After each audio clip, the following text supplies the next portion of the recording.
Darwin.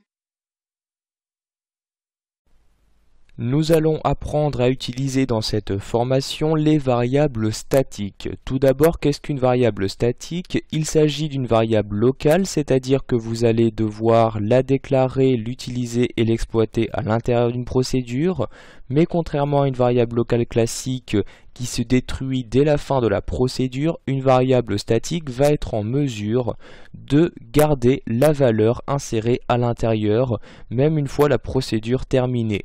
Ce type de variable est par exemple très utilisé lors de l'exploitation de compteurs. Donc pour commencer, je vais créer une procédure que je vais nommer compteur comme ceci. À l'intérieur de cette procédure, je vais donc commencer par déclarer une variable statique. Donc il s'agit d'une déclaration classique, sauf qu'à la place du mot-clé dim, je vais utiliser le mot-clé statique.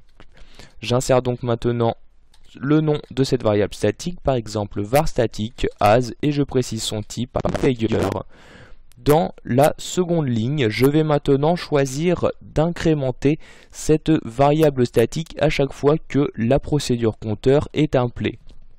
Pour cela, j'insère ici var static et je vais dire que var static est égal donc à var static, c'est-à-dire l'ancienne valeur qui se trouvait déjà dans cette variable, auquel je vais ajouter 1, je mets donc plus 1 comme ceci.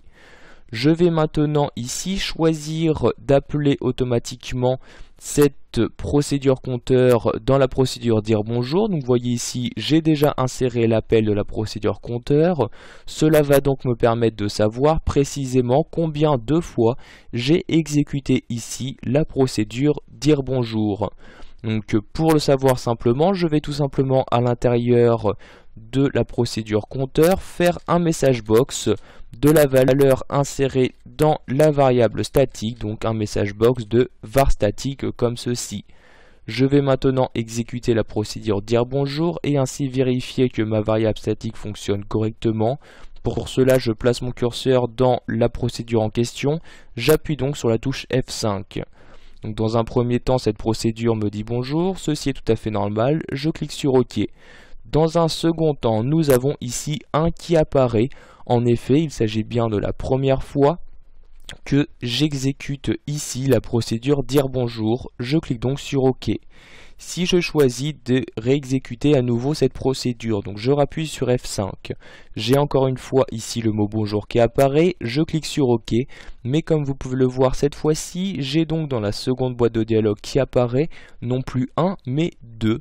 Cela veut donc dire que ma variable statique a bien été en mesure de garder là qui se trouvait à l'intérieur, même une fois la procédure terminée. Je vais donc pouvoir ainsi savoir très précisément combien de fois j'exécute cette procédure dire bonjour. Je clique donc ici sur OK pour retourner sur VBE. Voilà, vous savez maintenant quelle est l'utilité des variables statiques, mais vous avez également appris à les utiliser entre vos différentes procédures.